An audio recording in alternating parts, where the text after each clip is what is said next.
The Teenage Mutant Ninja Turtles Mutant Mayhem has a theme of prejudice and a longing for acceptance.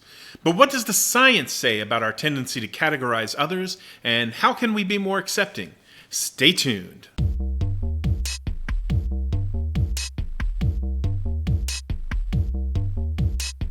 I just got back from seeing Mutant Mayhem, and what can I say? It was a lot of fun. As a kid of the 80s and 90s, I was a big fan of the Turtles growing up, and I'm happy to share my appreciation for the Turtles with my own kids. Now, while it's something I appreciate, of course, I'm not sure I would call it a special interest or anything, and I spend a normal amount of time and a normal amount of money on turtle-related paraphernalia. One of the great things about the TMNT is that it appeals to many communities who may feel othered or like outsiders. After all, the series is based on Daredevil comics, which dives deep into real issues of ableism and stereotypes. Now, a common theme to most incarnations of the heroes on a half shell is that they struggle to find acceptance in a world full of prejudice. Hey, guys, if we weren't monsters that were shunned by society and we could do what we wanted, what would you guys do? Mutant Mayhem leans heavily into this theme, so today I thought we'd talk a little bit about the science about how prejudices form and how to overcome them. Of course, prejudice and discrimination are incredibly important social issues, and there is a strong field of research to help guide our decision making.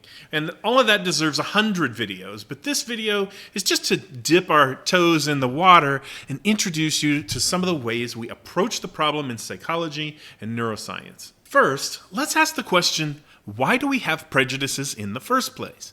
After all, humans depend on living in groups, but the very existence of groups creates the conditions needed for prejudice to emerge. So what would cause people to experience fear when we see a mutant turtle? Evolutionary psychologists have explored this and come to some interesting conclusions.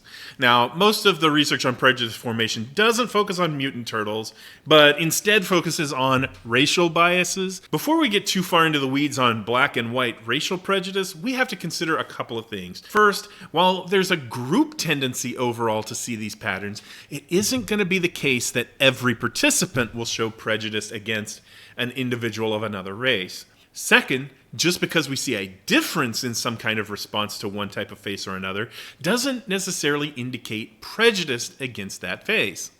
Third, the observation of these group effects is going to be strongly influenced by cultural norms and social influences. So the effect observed will be highly dependent on the time and place and population that's being studied. Many of these studies have been done in the United States, where there's a long history of racial prejudices, and typically the strongest biases are observed when white participants view black faces, but often effects are seen when black participants view white faces as well. There is a lot of nuance in how the studies are done, such that sometimes there are actually stronger effects for all participants when viewing black faces, the presumption being that deep cultural influence drives these effects. And finally, while race is one way of categorizing people, it actually doesn't make sense that we would have racial prejudices from an evolutionary perspective. The reason being that limitations on being able to travel long distances meant for most of our evolutionary history, our ancestors would have almost never seen a person different enough to be considered a different race. Rather, differences in social group affiliation would have been indicated by things like style of clothing, language, jewelry, or other body decoration, or maybe just whether they knew that person or not. For this reason, psychologists tend to refer to prejudice in the context of intergroup competition, where members of one social group treat members of their group, or the in-group, differently from members of other groups or out-groups. So with those caveats in mind, let's take a look at some research. One of the basic hypotheses that emerges from an evolutionary perspective is that competition and conflict between groups of humans created a selective pressure for social categorization abilities. Being able to quickly categorize someone who's approaching as an in-group or out-group member would give you an advantage in defending against outsider threats. Since in-groups consist largely of families, individuals adept at social categorization would pass their genes on to their group, and the group will be better at competing for resources against other groups, rinse and repeat over a few generations, and soon the groups that survived would be pretty good at forming social categories. But on the basis of what? Since race isn't likely to be a good identifier, the hypothesis that many have put forward is that prejudice stems from an ability to recognize group affiliations in general based on many different kinds of criteria. Now, we can test this using something called the memory confusion paradigm. Now, the classic citation is from Kurzban, Tooby, and Kosmides in 2001, which has been cited over 1,000 times, but I'm going to link to a more recent study from 2021 by David Pietraszewski that expands on this as well. In the memory confusion paradigm, participants see a series of pictures of people, and each person has a statement underneath that is a message of support, that is part of your in-group, or trash talks you and is part of your out-group. As a participant, you've got to remember who said what.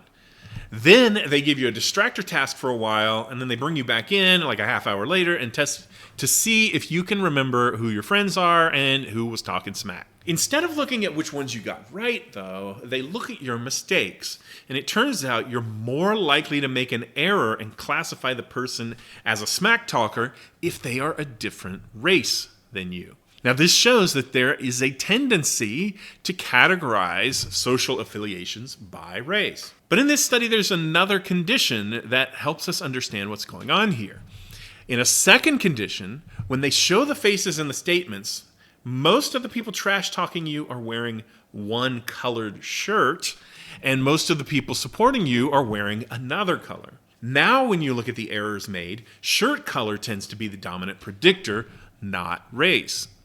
So while we can use race as a category for discrimination, we tend to only do so if there's no other relevant cues to social affiliation that can be used. Altogether, these findings suggest that we've inherited a survival advantage from our ancestors to be afraid of others who do not look like they're part of our in-group. But this also tells us there may be other ways to tap into in-group identities that would help the mutants fit in besides just their skin color. Not likely. Developmental studies have shown that these tendencies towards bias are evident even in pre-verbal infants, babies who can't yet talk. I'll link to a review paper that covers this with lots of studies, but many of them are from the Baby Lab at Yale run by Karen Wynn and Paul Bloom. Now, they've shown that babies form preferences for individuals who are like themselves, even if it's about something as innocuous as the kind of snack food they prefer. But research with slightly older children shows that by 3 and 4 years old, kids are good at forming social categories. However, just being good at categorizing doesn't necessarily lead to prejudice or group biases influencing their decision making. Now, just to put a point on how impressively fast we can make social categorizations, there are studies where they put participants in a cap covered in electrodes that can help measure the electrical activity of the brain. The firing patterns of neurons are sometimes called potentials, and sometimes we can look at changes in these firing patterns when a specific thing happens, or an event. So, we call these event-related potentials, or ERPs. So in the case of social categorization, can we detect changes in ERPs where we show people in-group or out-group faces? It turns out that within 100 milliseconds, or 1/10 of a second, there are measurably stronger ERPs when looking at out-group faces. Then, there are several other time points within the next few hundred milliseconds where we can detect differences as well as the images continue to be processed by the brain. This suggests that social categorization is a high priority system that occurs within fractions of a second, automatically, long before our conscious awareness. Detecting the social category, choosing a response to it, and reacting all take under a half a second. So when humans have an instant reaction to seeing, say, a giant mutant rat, keep in mind they can't really help it. Human brains are built that way. It doesn't mean they are right or justified, but it means humans may have to work harder to overcome these biases than a giant housefly would. Maybe. I don't really know because I haven't seen the data from housefly ERPs. Another popular line of research on in-group bias and out-group prejudice involves something called the implicit attitudes test, or IAT. Now, the idea behind implicit attitudes is that while we may say we don't have racial prejudices, there are subconscious biases that influence our behavior. We don't even know that we're doing it. In the IAT, you look at a computer screen and words pop up on the screen. Now, you're asked to categorize the words as either good or bad. But there's a catch. While you're doing this, there are also faces popping up on the screen with the word. What researchers tend to find is a bias such that people tend to categorize in-group faces when they're associated with the good words faster, and out-group faces associated with the bad words faster. This suggests an implicit bias, which can be present even if you believe you're not biased. I'll leave a link below so you can try it for yourself if you want. It's free and online and just takes a few minutes. But there are actually many versions of the IAT other than just the race IAT that I described. And so you may have to pick the one you want. Now, I should also say that the IAT has had its share of criticism in the past few years, with some arguing that there are some problems with the reliability of this measure over time. They also suggest that the IAT's limited ability to predict real-world behavior might be a problem. But others have argued that these criticisms might not apply to other tests of implicit attitudes, and that the insights of these kinds of tests are valuable in predicting important social behaviors, such as voting. Now, whether the IAT or other ideas of implicit attitudes withstands the fires of criticism is yet to be seen, but it has already been influential in political and activism circles.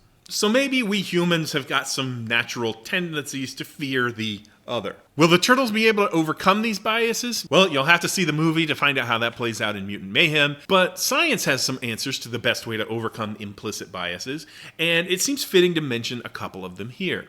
Now, the first thing to remember is that the link between implicit bias, as measured by many of these fraction of a second tasks, is not the same as overt or explicit bias, and is often only weakly linked to things like actual prejudiced behavior. And remember, a difference in response on an ERP doesn't mean you're biased. Maybe you would have a higher response to one face over another precisely because you've attuned yourself to try and avoid biases towards that kind of face. When we look at the stability of implicit bias measures in the same person measured multiple times over time, there's a lot of variability, which suggests it's not useful to say that this person showed implicit bias and therefore they will behave in a biased way. And while there have been hundreds of studies that have created interventions to try and reduce implicit biases, for the ones that work, when taken together, they only have a small impact, and that difference tends to be temporary. So, trying to change the individual person is, at least so far, not easy and not a good way to get robust change in behavior, even when it works. Instead, where you see the usefulness of implicit attitude measures is when you look at aggregate data from large groups of people, nations, states, or cities.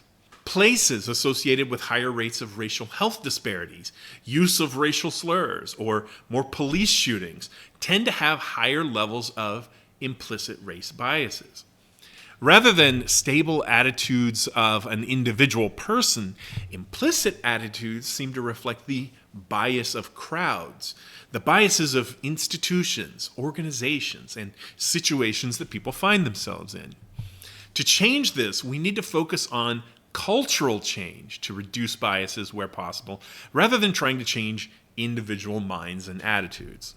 One of the best ways to do this is through exposure. If the environment is constantly priming people to have stereotyped views, having people around who are part of the marginalized group to constantly serve as counterexamples is a great way to balance this. According to a nice paper by Payne and Vuletich, having a diverse and inclusive organizational makeup on a daily basis provides a daily set of counterpressures to the constant stereotype-confirming cues in many social environments. Policies that reward positive portrayals of marginalized groups in the media may also be effective in combating the accessibility of negative stereotypes. So maybe, if the turtles were viewed as heroes and featured on the news or something, maybe, just maybe, they'd be accepted by people. We think out super fun, and then everyone will think we're cool. They'll accept us. Humans are never gonna like us. So we're gonna let the mutants rule the earth. Or I guess we could just kill all humans? Peoples, they got to go. What do you think? If you found this video helpful, hit the like button. Consider subscribing to get more videos on TMNT and all things psychology. And until next time, keep thinking.